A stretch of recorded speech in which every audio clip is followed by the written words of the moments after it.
Oh, hey, fourth grade.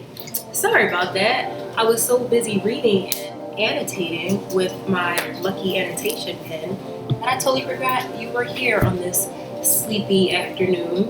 It is Miss Pickens here at the Wheatley Cafe, and I have another amazing lesson planned for you today, and this one is all about poetry.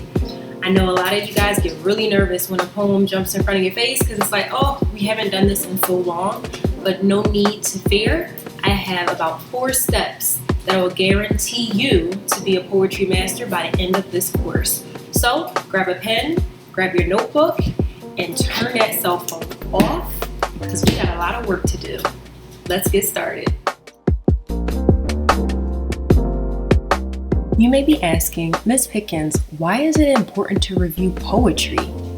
Well, good readers had to eventually pick up a poem and analyze it because poetry is a form of text. In order to be excellent readers, we must know all the parts of a poem, and we must understand how to read in between the lines. This is the implicit and the figurative language, which we're going to be talking about today. The objective for today states, students will be able to understand the meaning of a poem by analyzing language and structure. You may have noticed a few highlighted words. The first one is analyzing. Analyzing means to take a look at or to pick apart so that we understand better.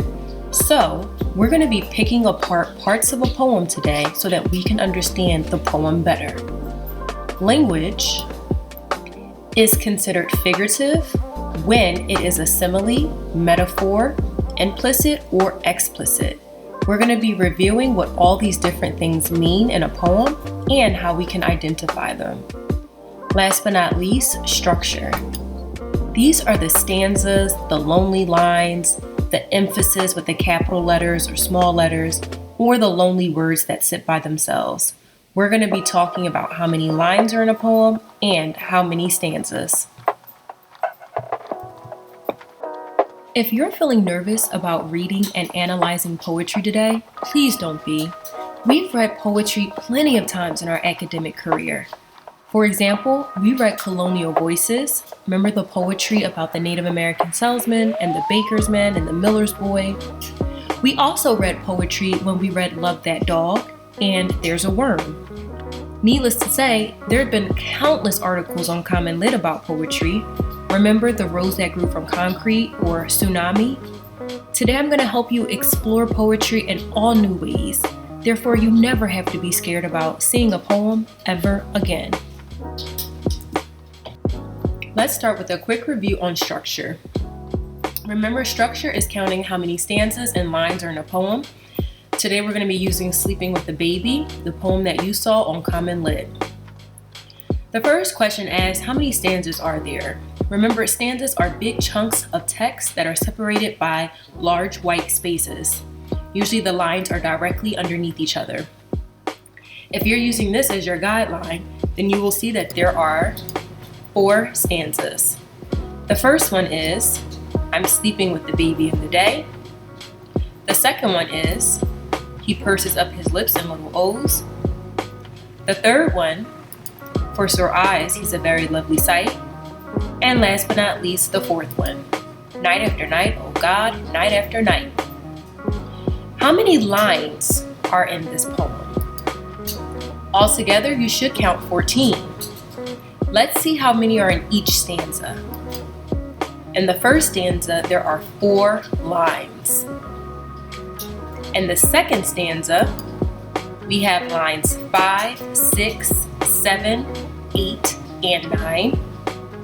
In the third stanza, 10, 11, 12, 13. And last but not least, the last stanza consists of the last line, 14.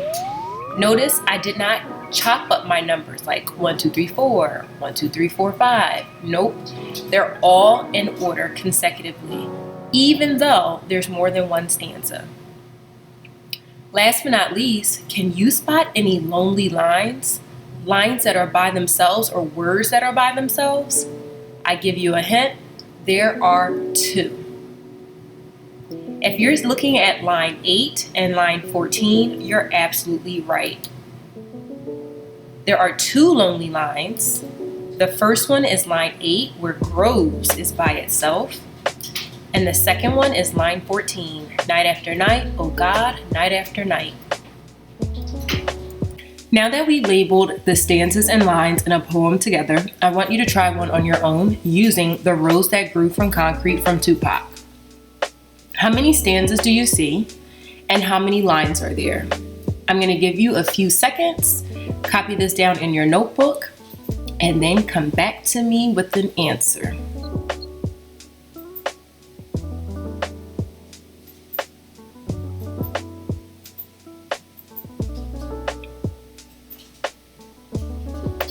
You should have one stanza. Don't let this trick you up. There is one stanza in this, and this one stanza consists of 8 lines. So if you were to count this, it would look something similar to this.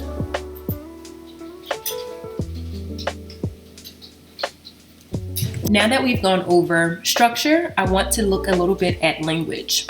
Language is how we make meaning out of a poem or a text. The first type of figurative language is a simile. Similes are used when we compare two things with the words like or as. Here's an example. Miss Pickens is as tall as a giraffe. Layla blooms like a flower. Naeem's shirt is as bright as the sun. All of these are examples of comparisons with the word like or as. Next, we have metaphors. Metaphors are when we compare two things without using the words like or as. This is a comparison that's a little bit more complex, but it reads so beautifully in poetry. Here are some examples.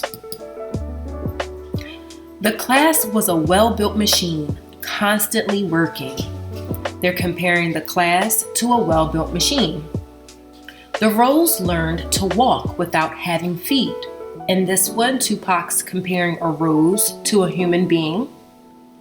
The stars whispered lullabies in Kareem's ear at night. And in this one, because I'm the poet in this one, am comparing the stars to maybe a mother helping Kareem fall asleep at night.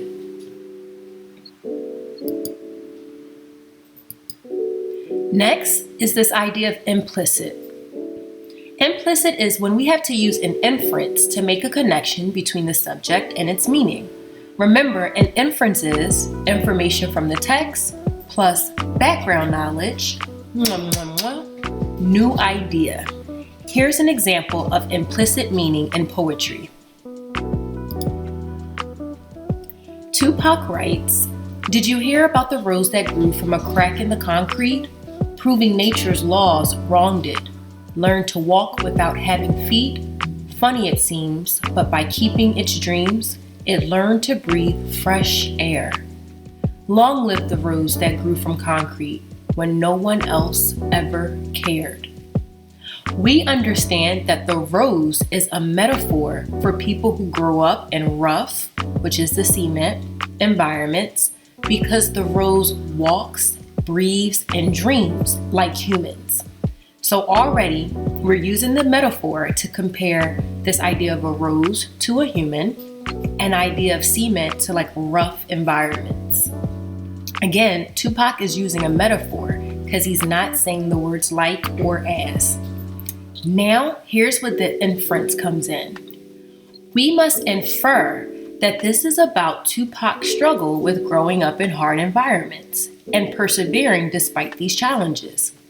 In order for us to understand the rich complexity of this text, we have to go back and say, what is some background knowledge we know about Tupac? Or what are some things that we know about this idea of nature's law? This is how we can best deconstruct a text on poetry using implicit meaning.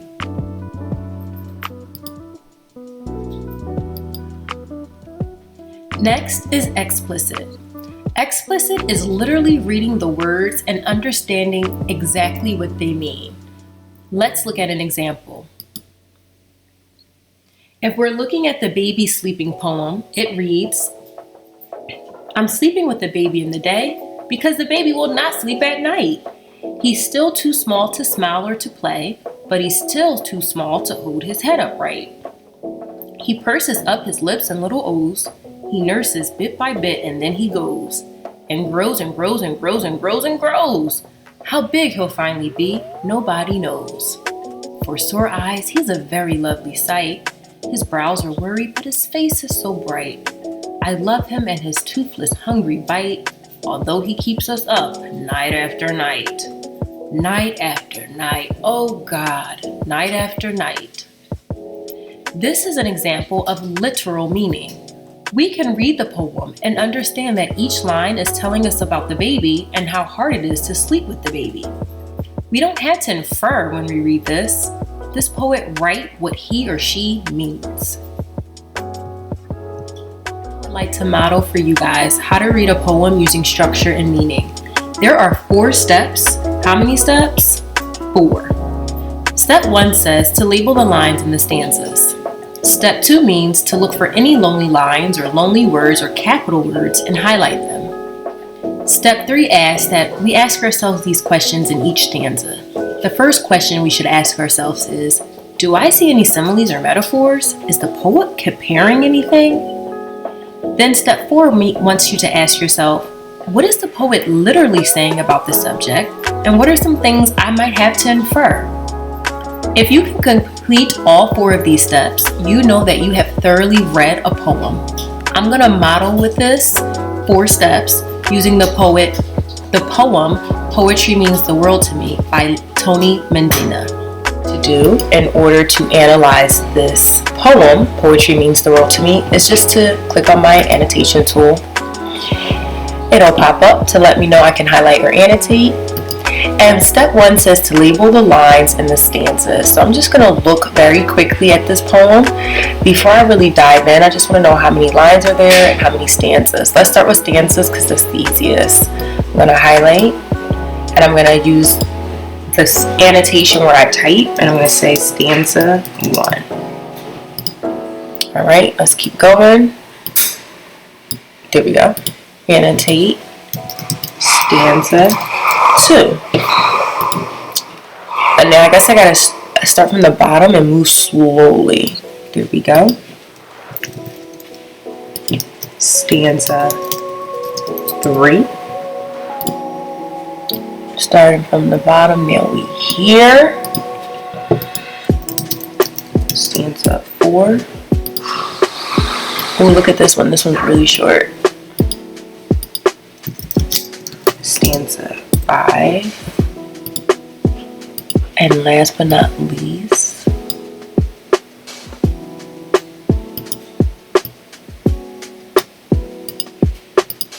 stanza 6. Now, I'm not going to go in and do all the lines because that's a lot, but I am going to count them. So 1, 2, 3, 4, 5, 6, 7, 8, 9, 10, 11, 12, 13, 14, 15, 16, 17, 18, 19, 20, 21, 22, 23, 24, 25. So I'm going to add it to the top one, stanza 1, edit annotation, and I'm going to put whole poem, 25 lines. Alright, now moving on to step 2. I'm going to be looking for any lonely words, lonely lines, anything with any emphasis, and highlight it.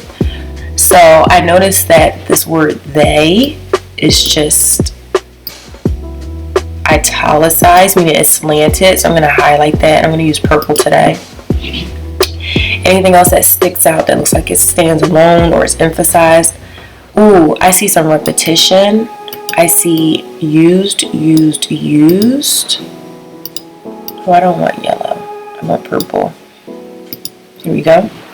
This is interesting how or don't like is pushed off to the side. That's a little bit of emphasis. Or feels kind of lonely. It's very rare in this poem, it seems, to have lines with like 2 words in it.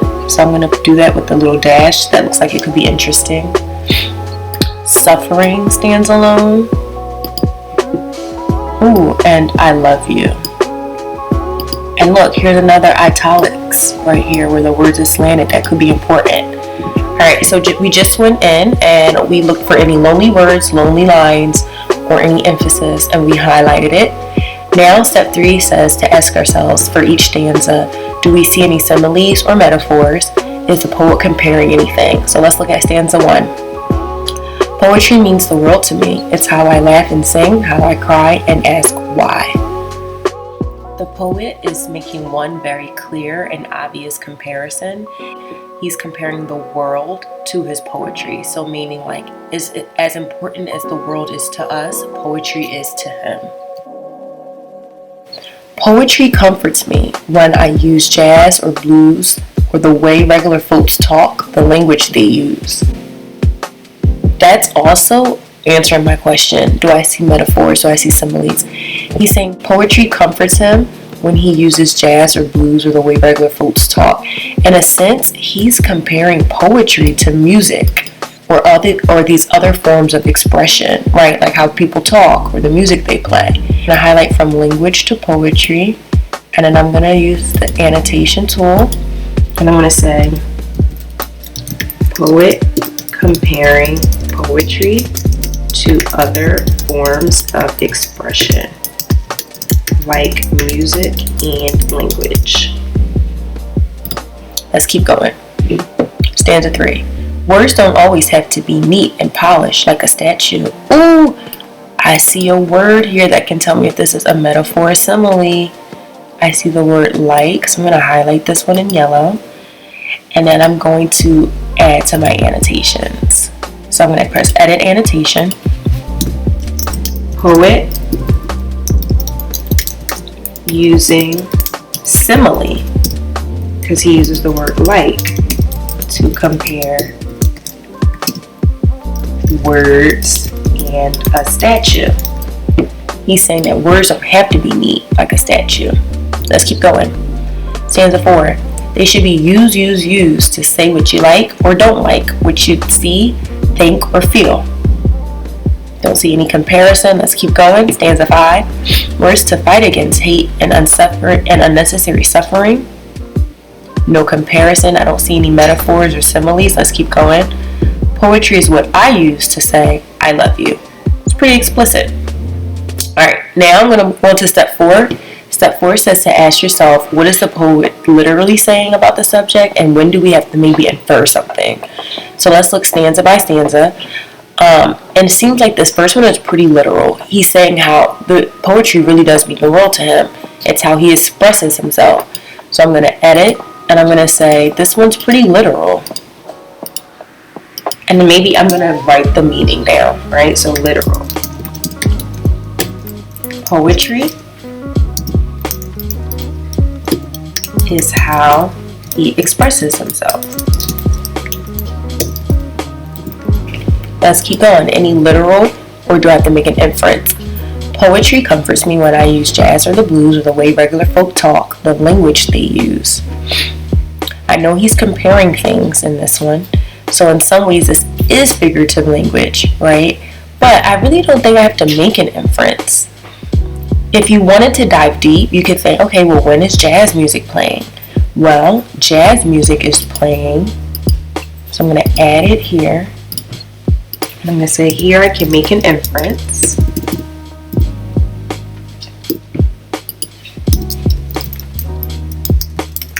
And I'm going to say jazz. When do we usually hear jazz music? Well, it's usually in a celebration, right? People usually play jazz music when they want to celebrate.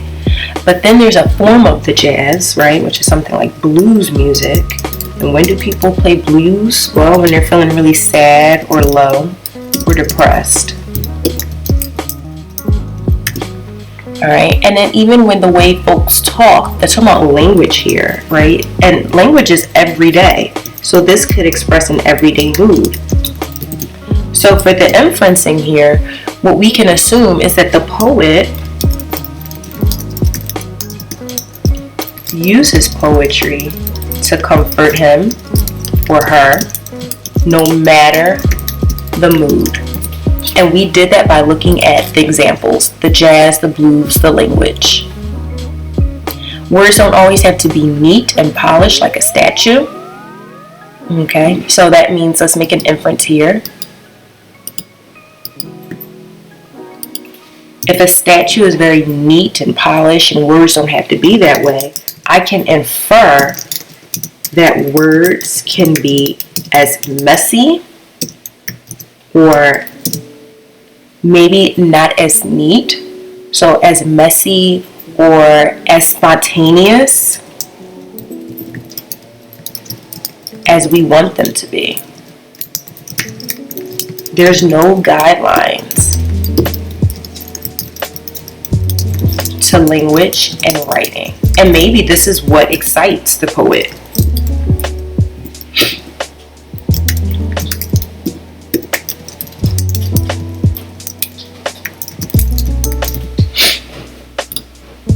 And then last but not least is going to be the last part I look at, because I think that you can do this on your own now that I've gone through these 4 steps. I'm going to look at stanza 4 and I'm going to say, what is the poet literally saying about the subject and what would you have to infer? So he says they should be used to say what you like or don't like, what you see or feel. Now here's a part where we have to talk about like the subject. When we say subject, we're talking about what the poet is talking about. And in this case, it's hidden in the pronoun. It's hidden in the pronoun they. So when the poet says they, is he talking about poems or words? This is something very important. If you look in the stanza before, it says words. So you have to be very careful that you're keeping track of what the poet is talking about. So he's saying words should be used to say what you like or don't like, what you see, think, or feel. So I'm going to ask myself, why is used repeated? Well, used. If I'm saying that more than once and I'm saying the word used, then I'm probably going to make an inference. So I'm going to infer that the poet is using the word used to show us how we can use words as much as we want to express ourselves. So there you have it, boys and girls. Those 4 steps and annotation is what I did for you, and is what I want you to try to do for homework when you read the poem you have assigned for tonight. For homework tonight, I would like you to read Aurelia Dubray's World Champion Gymnast and practice annotating for structure and for figurative language. Use the 4 steps that I taught you and modeled for you. And please, if you can't annotate on your actual website because you have a tablet, write it in a notebook. It'll be so helpful. Oh my gosh. This man is a great writer. Hey, fourth, we gotta stop meeting like this. Oh my goodness. Well, I hope that lesson, I got my nerd glasses on. I hope that lesson was helpful for you. You should be applying those 4 steps anytime you read a poem. And if you ever pick up a poem like you have for homework tonight, don't forget to utilize those steps. I'm telling you, it'll make a world of difference in your work. I love you dearly. I can't wait to see you again and get some work done. Talk to you soon. Bye.